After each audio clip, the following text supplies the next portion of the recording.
ভিডিওর শুরুতেই আপনাদেরকে ধন্যবাদ দিতে চাই, কারণ গত 4 মাস আগে এই টপিকের উপর আমরা যে ভিডিওটা আপলোড করেছিলাম সেই ভিডিওতে আপনাদের ভালোবাসার কোনো ত্রুটি ছিল না। 12 লক্ষেরও বেশি ভিউজ অর্জন করেছি আমরা ওই ভিডিওতে। তাই আপনাদের এত রিকোয়েস্টের পর আমরা আরো কিছু গান খুঁজে বের করেছি, যে গানগুলো আমাদের মুসলিমদের জন্য শোনা একেবারে হারাম। হ্যাঁ, আজকের ভিডিওতে আপনাদেরকে এমন কিছু গান সম্পর্কে জানাবো যে গানগুলো আমাদের মুসলিমদের জন্য শোনা একেবারে হারাম।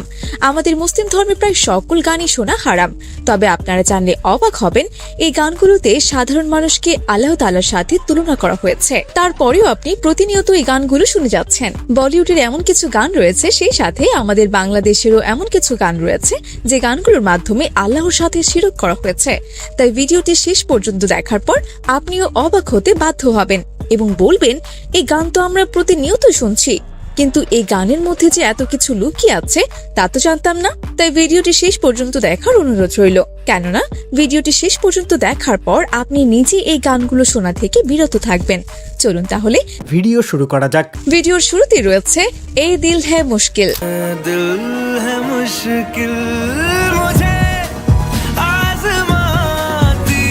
এই গানটি রিলিজ হয়েছিল 2017 সালে এবং গানটি গেয়েছিলেন অরিজিৎ সিং। গানটির প্রথম লাইনগুলো ঠিকঠাকই ছিল, কিন্তু গানটির দ্বিতীয় লিরিক্সটা একবার শুনুন।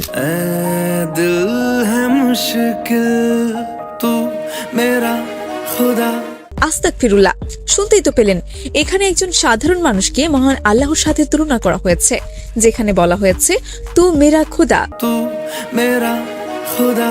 মানে তুমি আমার প্রভু। এরা যে আসলে মেয়াদুত্তীর্ণ কি খেয়ে গানের লিরিক্স লিখতে বসে সেটাই মাঝে মাঝে ভেবে পাই না। গাইস, এরপর রয়েছে দিল কো করার আয়া এই গানটি।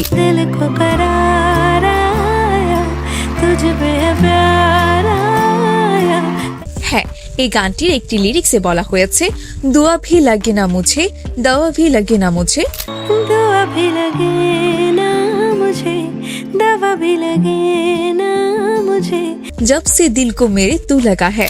जब से दिल को मेरे तू लगा है। এই লিরিক্সটা বাংলায় ট্রান্সলেট করলে দাঁড়ায়, যখন থেকে আমার অন্তরে তোমার বসবাস, তখন থেকে দোয়াও কাজে লাগে না এবং ঔষধও কাজে লাগে না। তাহলে বুঝতেই পারছেন কিরকম শিরকের পর্যায়ে পড়েছে এই লিরিক্সটি। আল্লাহ তাআলা নিজে বলেছেন, আমার বান্দা যখন আমাকে মন থেকে ডাকবে তখনই আমি তার ডাকে সাড়া দিব। ওরা গানটি এমন ভাবে উপস্থাপন করেছে যেন আমরা বুঝতেই না পারি এই গানটিতে শিরক করা হয়েছে। যাই হোক গাইস, এরপর আমাদের লিস্টে রয়েছে বাংলাদেশের শাকিব খান অভিনীত দুধে আলতা গানটি। দুধে আলতা বদন তোমার, চন্দনের সুবাস ভরা। গানটির একটি লিরিক্সে বলা হয়েছে, তুমি নারী নাকি পুরী, বিধি নিজেই করবে ভুল। তুমি নারী নাকি পরী, বিধি নিজেই করবে ভুল। আরে ভাই, যে আল্লাহ তাআলা আমাদের সবাইকে সৃষ্টি করেছেন তিনি কিভাবে ভুল করে?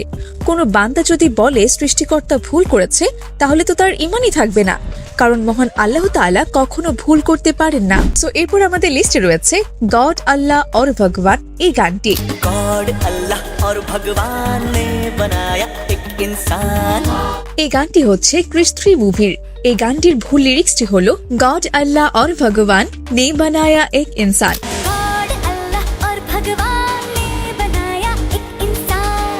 মানে গড আল্লাহ ও ভগবান মিলে একটি মানুষকে বানিয়েছেন। আমরা যারা মুসলিম আছি তারা সবাই হয়তো জানি শিরকের সংজ্ঞা হলো আল্লাহ তাআলার সাথে কাউকে তুলনা করা ও আল্লাহকে অন্য কোনো নামে ডাকা। তাই আল্লাহকে ডাকতে হলে বাকি 99টি নামে ডাকুন, এর বাইরে ডাকার আসলে আমাদের কোনো সুযোগ নেই।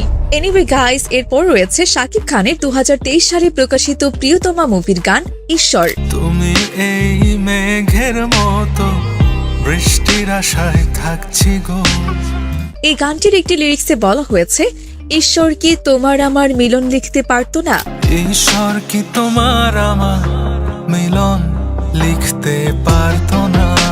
আমরা যারা মুসলিম আছি আমরা সবাই আল্লাহ তাআলাকে বিশ্বাস করি, আমরা কেন ঈশ্বরের গুণগান গাইব? এখানে ঈশ্বরকে আল্লাহ তাআলার সাথে তুলনা করা হয়েছে।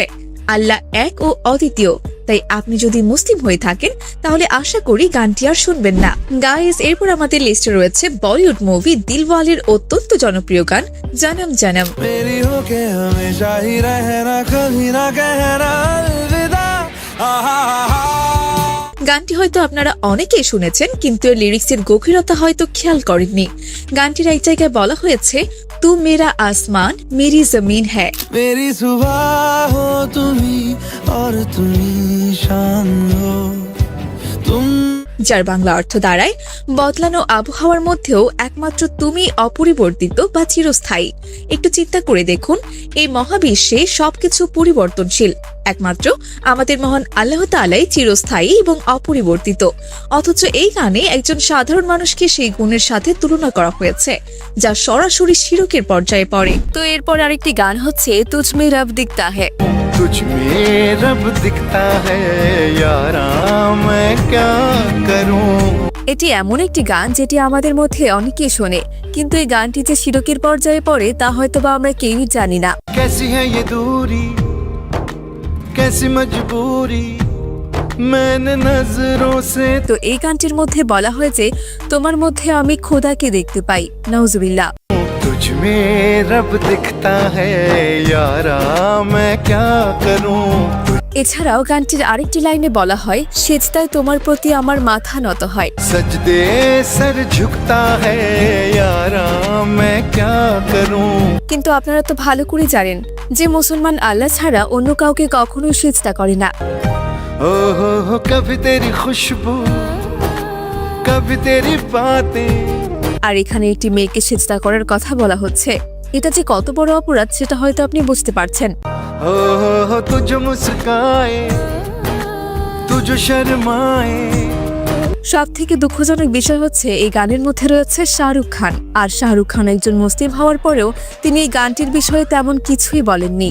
সো গাইস, এরপর আমাদের লিস্টে রয়েছে শাকিব খানের আরো একটি জনপ্রিয় গান, বাবাজি আমার। পৃথিবীতে যার বাবা নেই মা নেই, সে বোঝে তার বেদনা।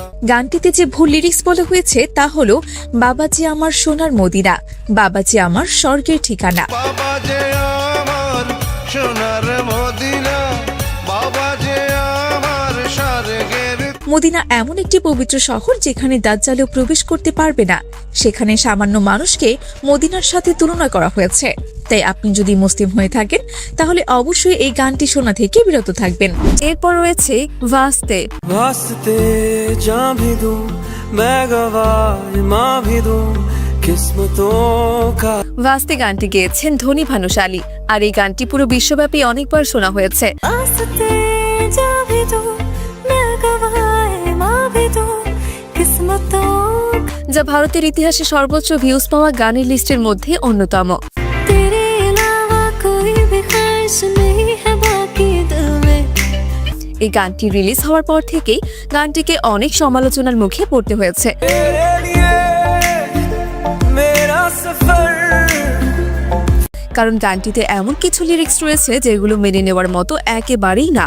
গানটি আপনি ভালোভাবে শুনলে বুঝতে পারবেন, গানটিতে বলা হয়েছে, তোমার জন্য জান দেব এবং ঈমানও দেব। वास्ते जां भी दूं मैं गवाह मां भी दूं। ভাই, তুই জান দে, প্রাণ দে, যা আছে সব দিয়ে দে, সেটা একান্তই তোর বিষয়। কিন্তু এখানে ঈমান দেওয়ার কথা কোত্থেকে আসলো? এছাড়াও গানটিতে বলা হয়, আমি ভাগ্যের লিখন বদলে দেব। किस्मतों का लिखा मोड़ दूं। শুধু এতটুকু নয়, গানটিতে আরো বলা হয়েছে, তোমার বদলে আল্লাহ যদি জান্নাতও দেয় সেটাও ছেড়ে দেব। बदले में मैं तेरे जन्नते सच कहूँ छोड़ दूं।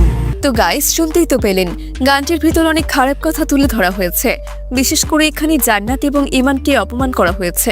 मैं गवाह मां भी दूं किस्मतों का लिखा मोड़ दूं।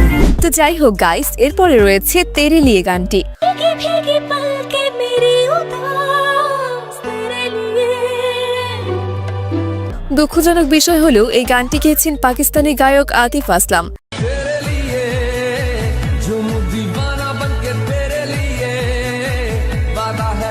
তিনিও কিন্তু একজন মুসলমান। আমাদের মধ্যে অনেকেই এই গানটি শুনে থাকবেন।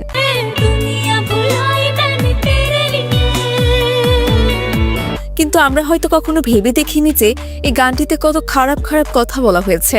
হ্যাঁ, এই গানটিতে বলা হয়েছে, জান্নাত আমি সাজালাম তোমার জন্য এবং খোদাও আমি ছেড়ে দিলাম। जन्नत सजाई मैंने तेरे लिए छोड़ दी खुदाई मैंने तेरे लिए একজন মানুষ কিভাবে জান্নাত সাজাতে পারে বলুন তো, এবং কিভাবে এবার খোদাকে ছেড়ে দিতে পারে? আতিফ আসলাম একজন মুসলিম গায়ক হয়েও কিভাবে এই লাইনটা অ্যাড করতে পারলেন, সেটাই আসলে আমার মাথায় ঢুকছে না। मेरे ख्वाब कहने लगे पलकों में তো গাইস, এসব গানের লিরিক্সগুলো নিয়ে আসলে কি বলবো আমার মাথায় আসছে না। মোট কথা হলো যে গানগুলোর লিরিক্স খুব খারাপ সেগুলোই দেখবেন অনেক বেশি ভিউজ পেয়েছে। আসলে মানুষ হারামের প্রতি বেশি আকৃষ্ট। তাছাড়া গান লিখবে গানের মতো, এমন অদ্ভুত কথাগুলো গানের মধ্যে কেন নিয়ে আসে বলুন তো? তো যাই হোক গাইস, এই গানগুলো অনেক বিখ্যাত, তাই আমাদের মনের অজান্তেই গানগুলো আমরা গুনগুন করে গাই। এখন হয়তো আপনি বুঝতে পারছেন যে আপনি কত বড় ভুল করেছেন, তাই ভিডিওটি বেশি বেশি আপনার বন্ধুদের সাথে শেয়ার করে তাদেরকেও জানার সুযোগ করে দিন। তো গাইস, আজ এই পর্যন্তই। খুব শীঘ্রই দেখা হচ্ছে পরবর্তী নতুন কোনো ভিডিওর সাথে। ততক্ষণ পর্যন্ত টেক কেয়ার, আল্লাহ হাফেজ।